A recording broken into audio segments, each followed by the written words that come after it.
من د ختم نبوت د پاره هر وخت هر لمحه هر لحظه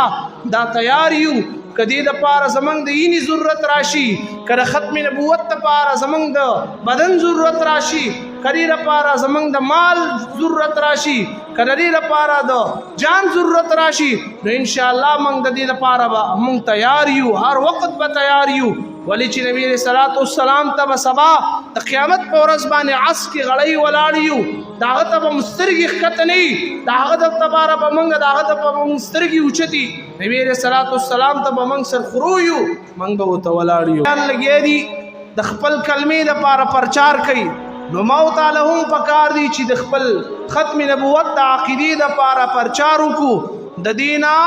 هر یو سړی خبر شي بچي د ختم نبوت نه خبر شي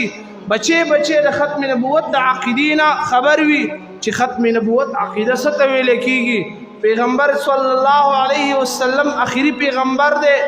د شجره نسب معلوم کی چې د چا زوی دی هغه د چا زوی او هغه د چا زوی سلور پښته پوری کم از کم چې د نبی صلی الله علیه وسلم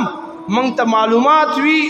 مونږ ته پته وي او دا واجب دی په هر مسلمان باندې چې د نبی علیہ الصلوۃ والسلام سلور پښتا د دې هغه ته معلومات وشي او سلور پښتا هغه ته پته ولګي چې نبی علیہ الصلوۃ والسلام د چا زوی او د هغه د پلار د چا زوی بیا د هغه پلار د چا زوی داسې د پسې لاړ شي چې د دین هر بچي خبر شي د دین هر مسلمان خبر شي د دین نارینه او زنانه خبر شي چې نبی علیہ الصلوۃ والسلام اخیری پیغمبر دی د دین بعد بل پیغمبر دنیا ته راتلون کې نشته که دعوت چا دغه ولرله چې اخیری پیغمبر یم د دین بعد بل پیغمبر راتلون کې دی او دعوی ولره د پیغمبري نو نبی علیہ الصلوۃ والسلام فرمایي دا واجب القتل دی د ختم کړي شي د نه د سر قلم کړي شي د سره دی بالکل په دې کې سره آیت ونه کړي شي واجب قانون د ملک د عزیزانو نن نسو کاله مخکې غازی فیصل پنوم باندې یو نوجوان چې په عدالت کې یو ګستاخ د نبی صلی الله علیه وسلم مردار کو او ختم کو او هغه نه بعد بیا جیل تک هغه باندې اوس وخت کې لړن تاسو اوریدلی چې په هغه باندې څومره تشدد کیږي په تاڼه کې په جیل کې په هغه باندې ظلم کیږي ولی په ظلم کیږي عزیزانو موږ مسلمانان یو د قیامت په ورځ باندې موږ د نبی صلی الله علیه وسلم د شفاعت طلبګار یو د هغه د لاسونو به موږ حوض کوثر اوبو د سکلو طلبګار یو او اوس وخت کې غازی فیصل چې دومره لوی قرباني ورکړې ده دومره لوی قرباني ورکړې ده نبی علیہ الصلوۃ والسلام باندې خپل ځان قربان کو او سخت ته ځان وتړلو او جیل تلاړل او د هغه ګستاخ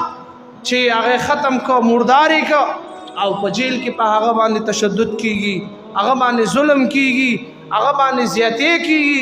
هغه ټارچر کیږي او هغه وال ټکول هغه سره کیږي دا زموږ څومره بد نصیبی ده پکار دا وا چې د تغټ انعام ورکړل شوی وي غازی فیصل دا رها شوی وي چې تا خو دومره لوی کارنامه کړې ده دومره لوی قرباني دی ورکړې ده چې د نبی صلی الله علیه وسلم ګستاخ هغه د جهنم ته رسولې لري هغه د مردار کړي لري نو د دې ختم نبوت عقیدې لپاره به ان شاء الله زمنګ مال جان تن بچی پلار دا به قربانو موږ د ختم نبوت لپاره هر وخت هر لمحه هر لحظه دا تیار یو کدی د پاره زمنګ د اینی ضرورت راشي کړه ختم نبوت لپاره زمنګ د بدن ضرورت راشي کړي لپاره زمنګ د مال ضرورت راشي کړي لپاره د جان ضرورت راشي نو ان شاء الله موږ د دې لپاره به موږ تیار یو هر وخت به تیار یو ولی چې نبی صلی الله علیه وسلم ته سبا